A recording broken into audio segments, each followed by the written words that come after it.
Come inside my heart if you're looking for answers. Look at the stars, go a little bit faster.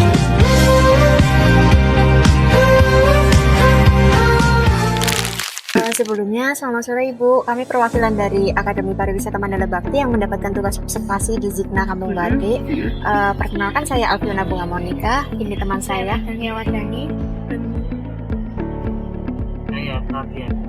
Dan saya Angga Dijaya. Jadi di sini, jadi di sini saya mau menanyai seputar Zikna tentang operasional. Apakah boleh? Boleh, nggak apa-apa. Untuk yang pertama Ibu, ini saya mau menanyakan sedikit profil tentang hotel sini. Misalnya di hotel sini bintang berapa, fasilitas dan layanan yang tersedia, jumlah kamar, serta tipe kelas kamar yang Oke, siap. Jadi kalau untuk Signa, dulu namanya kita adalah Solia Signa. Nah, terus per 4 Agustus kemarin kita ganti nama jadi Signa Kampung Batik Lawean. Jadi Signa Kampung Batik aja, karena memang di sini kita memang berdiri di tengah Kampung Batik Lawean. Jadi kita paling nggak mengangkat secara promotion untuk Kampung Batik di Solo gitu. Nah, kalau untuk Hotel Signa sendiri kita bintang 4. Terus kita ada 128 kamar. Kita ada beberapa outlet. Kita punya Sogan Patisseries. Kita juga lumayan famous, kita punya Canting Londo Resto yang adik-adik mungkin juga udah pernah dengar.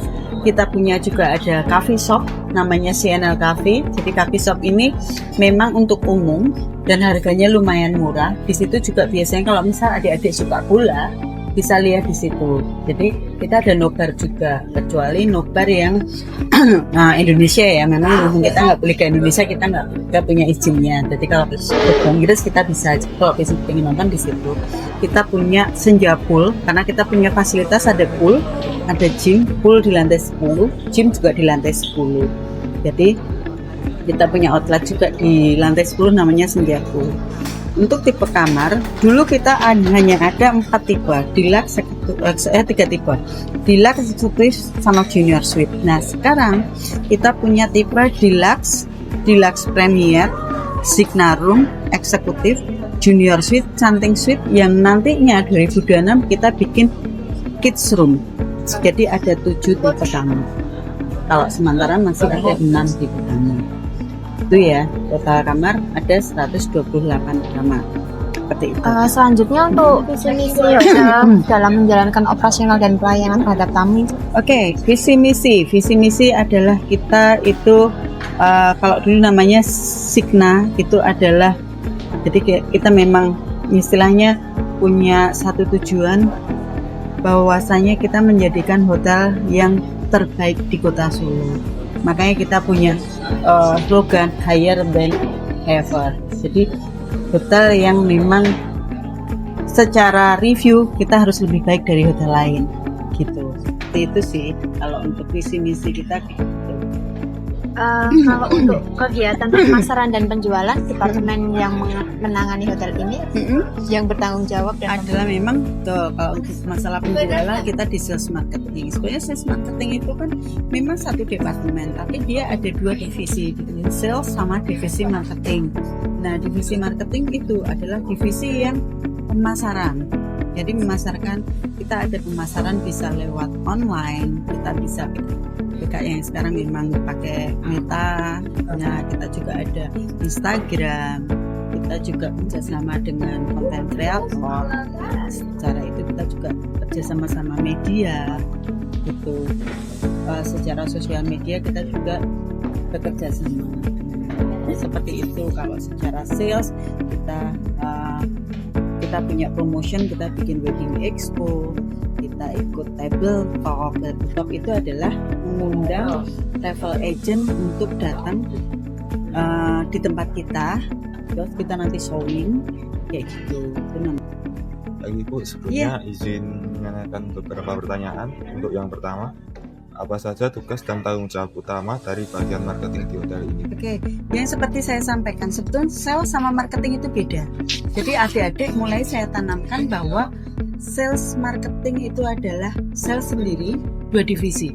Divisi sales sama divisi marketing. Ketika adik bertanya tanggung jawab utama dari bagian marketing, beda dengan tanggung jawab dengan sales. Ini pertanyaannya di marketing nih. Iya. Karena marketing adalah divisi yang mereka istilahnya mengeluarkan uang, entah itu promotion yang tadi tak sampaikan. Jadi dia ada kerja sama Meta, mereka kerja sama content creator yang kita bayar. Kalau sales tugasnya adalah mencari uang. Jadi harus ada ini ya, perbedaan antara sales sama marketing. Jadi adik-adik jangan terkecoh dengan kalimat marketing sama dengan sales, beda. Gitu. Jadi tak garis bawahi, sales sama marketing beda. Marketing adalah orang yang bertugas mengeluarkan uang untuk promotion hotel. Sales adalah orang yang mendapatkan uang. Gitu. Jadi marketing tugasnya seperti itu. Kalau tadi pertanyaan marketing adalah tanggung jawabnya adalah mempromosikan hotel. Jadi biar hotel ini dikenal orang. Nah, dengan cara seperti apa? Sekarang kan istilahnya kan dunia dalam genggaman, ya kan? Makanya kita kerjasama dengan TikTok. Kalau TikTok sih kita nggak begitu banyak, karena kita hotel bintang 4. Kita ada Google, kita ada yang sebenarnya kita ada Instagram, content creator, influencer, kayak gitu sih. Jadi tanggung jawab seorang marketing adalah mempromosikan hotel biar orang mengenal. Baik, untuk selanjutnya bisa dijelaskan seperti apa pasar dan apa yang menjadi fokus dari hotel ini, seperti siapa target utama dan segmen mana yang paling sering menggunakan jasa hotel ini. Oke.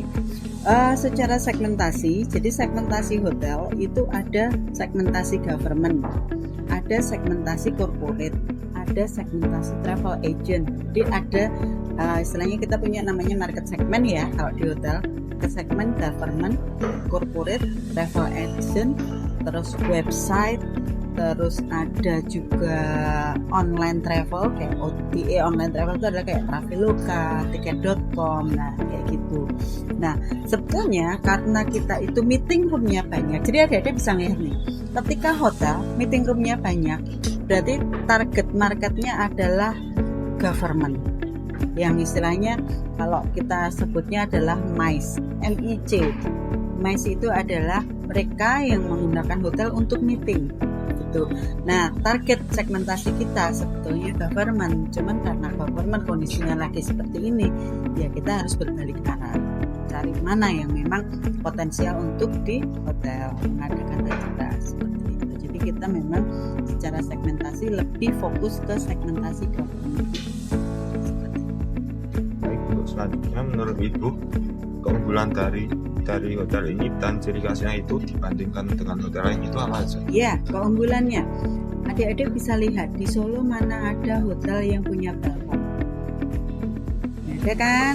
Nah, itulah keunggulan kita adalah kamar kita punya balkon. Itu satu. Yang kedua, kita punya hotel satu-satunya hotel di Solo yang ada di tempat wisata Kampung Batik. Makanya kenapa yang tadi tak sebut, kenapa kita nyebutnya ada sekarang namanya Signa Kampung Batik, karena kita juga ingin mengangkat nih Kampung Batik Laweyan ini kan memang lumayan famous ya, sampai kemarin aku Maksima aja sampai ke sini gitu. Jadi kita mengangkat itu.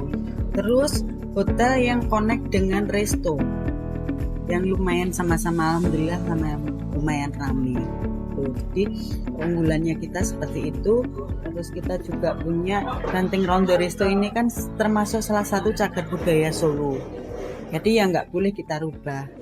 Kita ornamen kita juga ornamen yang memang klasikal kan. Jadi modelannya kayak model-model luar negeri lah.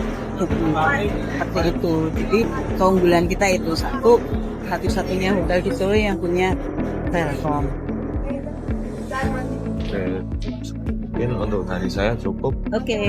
Dan selanjutnya akan dilanjutkan teman. Siap.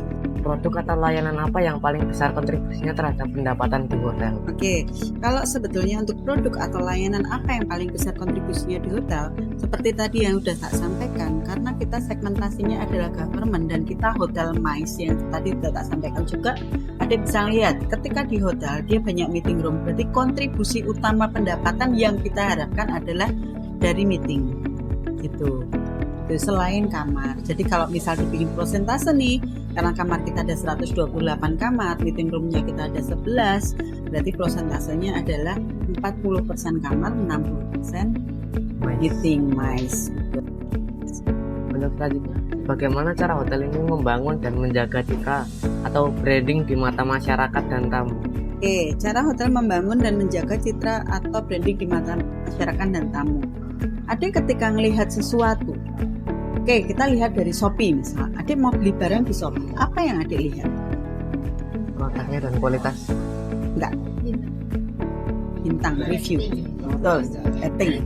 Nah, seperti itu sama dengan kita. Jadi kita memang bagaimana cara kita membangun? Kita lihat dari review customer. Kan kita punya Google nih. Coba Dedek cek Signa Kampung Batik. Dah kita cek di Google-nya kan ada Google review. Nah kita lihat nih reviewnya customer seperti apa.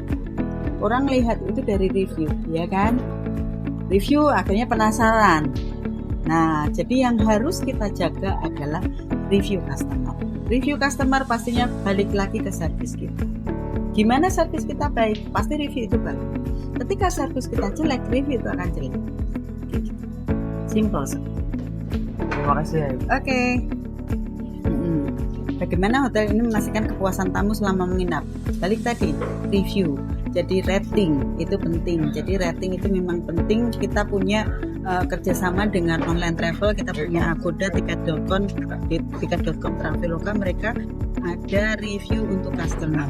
Jadi customer reviewnya seperti apa, nanti akan ada penilaian.